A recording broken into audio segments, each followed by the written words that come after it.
Well, hello everyone. It's Monday. It's the 13th of April. It's actually Easter today, but the markets are open. Let's talk about the markets and as I always say, let's get into it right now. Now, let's start off with the news. And today's topic is going to be week ahead. What should we be expecting from the market? More downside, more upside. There's a lot to talk about. So, shares were mostly lower in Asia, while crude oil prices lost earlier gains following an agreement by OPEC. Finally, we have an agreement and other oil-producing nations to cut output. Just hours before the markets opened, and OPEC, Russia, and other oil producers finalized an unprecedented production cut, nearly 10 million barrels, or 1/10. To give you some perspective, that's 1/10 of global supply. Oil produced agreed in a video conference late Sunday to cut 9.7 million barrels a day beginning May 1st. Mexico has initially blocked the deal. I don't think that's going to be a big factor. Iran's oil minister also said several Middle Eastern nations agreed to an additional cut of 2 million barrels a day. That's huge, 1/10. Analysts said the cuts were not enough to make up for the void in demand due to the business and travel shutdowns due to the coronavirus. But the deal at least helped resolve price war that took U.S. crude oil nearly to $20 a barrel, pummeling U.S. oil and gas prices. Investors and analysts looking ahead, trying to gauge when shutdown in many countries might ease now that number of deaths and new cases is falling or leveling off. We're starting to look ahead. Comments by Dr. Anthony Fauci, the top infection disease experts in the U.S., I'm sure you've been seeing him on TV quite a bit last few weeks, have raised hopes.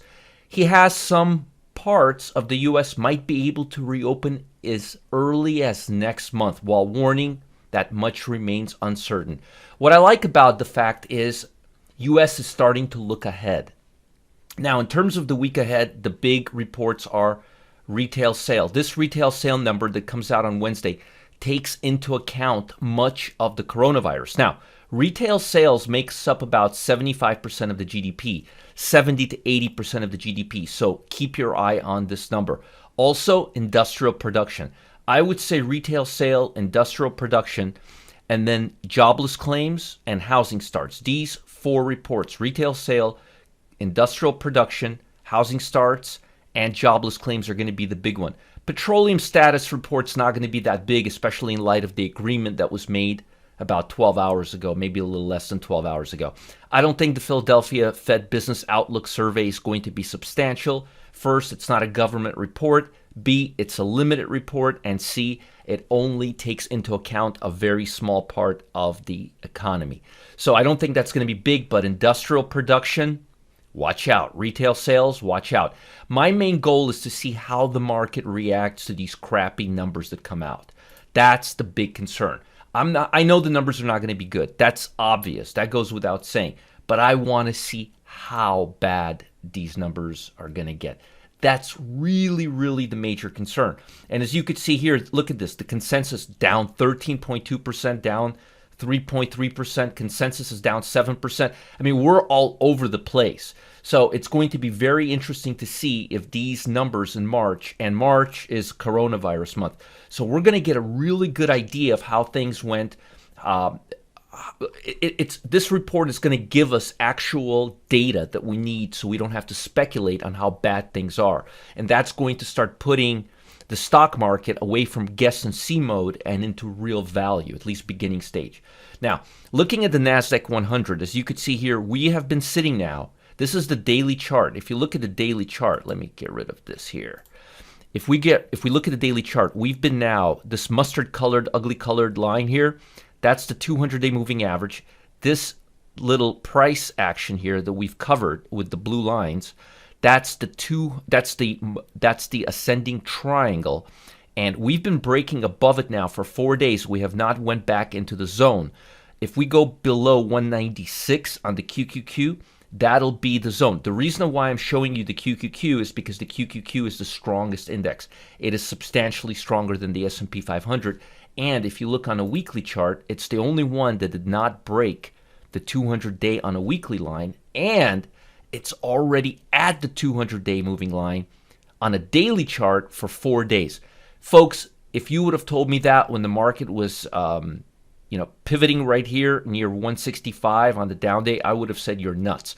But the coronavirus is not progressing in the U.S. as bad as we thought it was going to be. We expected deaths to be between 100 and 250,000 based on Italy's and New York's model. We're not seeing that across country so far. Knock on wood, so far so good.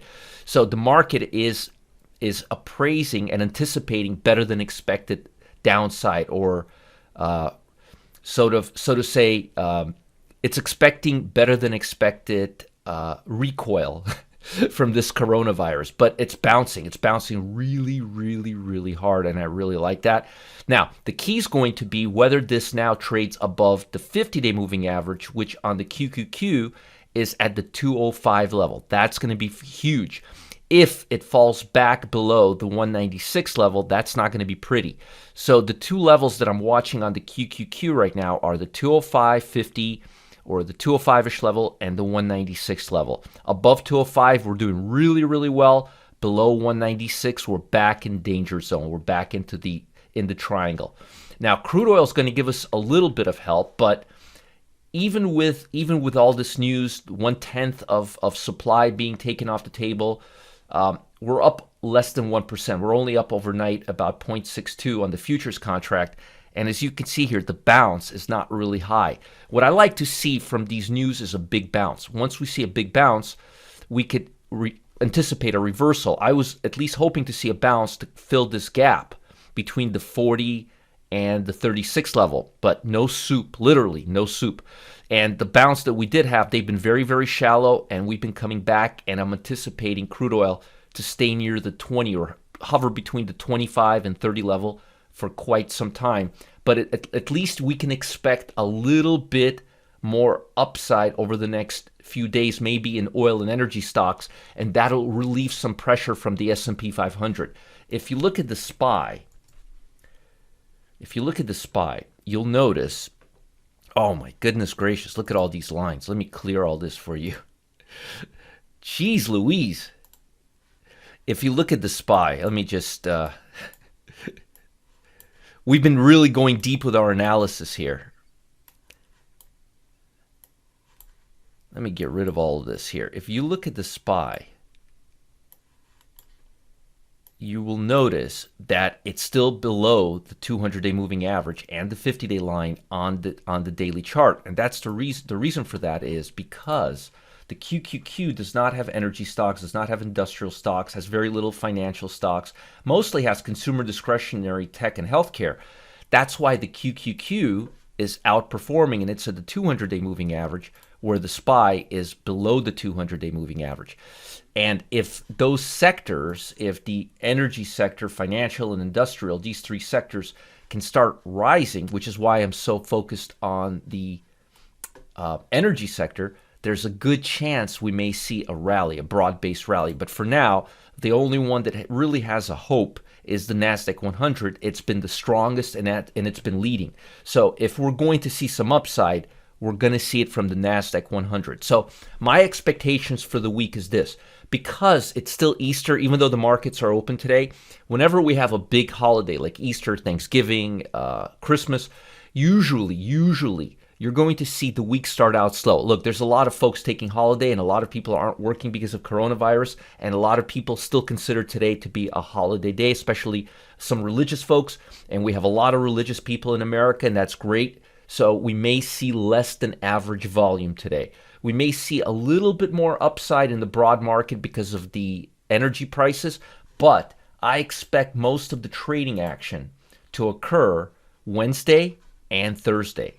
And that's going to work out really well because we're going to see a slowdown in volatility and liquidity today and tomorrow as people still keep coming back to work or moving from being vacation to working at home, whichever it is, because of Corona right now, because of this quarantine business. So I'm not expecting for market action to really get into where we're going to be, into non-random trading action till Wednesday. I think Wednesday we're going to really have the market show its hand. For now, keep your eye on this ascending triangle. And literally, we're right now in a place on the NASDAQ and in the overall market where we can go either way. Statistically, probably we're going to go a little bit lower and then come back up. But you never know, because the curve, the infection and death rate is flattening out, which is very, very positive. And tech is still remaining the strongest sector. So right now, keep your eye on the QQQ and the 200-day line. The 200-day line is right at 200. So if we move below 200, that's negative. If we move above 200, that's positive. Ideally, I'd like to end this week above the 200-day moving average 2 consecutive days. That would put the NASDAQ back into the bullish market. We're going to open a little lower, but nothing significant. As I said, the next 2 days, don't expect the market to show its hand. Expect the market to show its hand Wednesday and Thursday, especially how the market reacts in light with Fed data. And keep your eye on the 200-day moving average, on the QQQ, which is the top 100 NASDAQ and growth stocks, and don't expect too much trading action next 48 hours in light of what we've seen. Expect market action to really begin getting volatile Wednesday and Thursday. All right, so now I got something big for you. What if I told you you could make big companies like Amazon, Facebook, Tesla practically work for you? I'm not kidding. Work for you. Imagine if that was possible. Potentially making life-changing profits like $1,700, $2,240. How about $4,750? With all big name stocks like Amazon, Facebook, and Tesla, and Microsoft, all the stocks that you've come to love.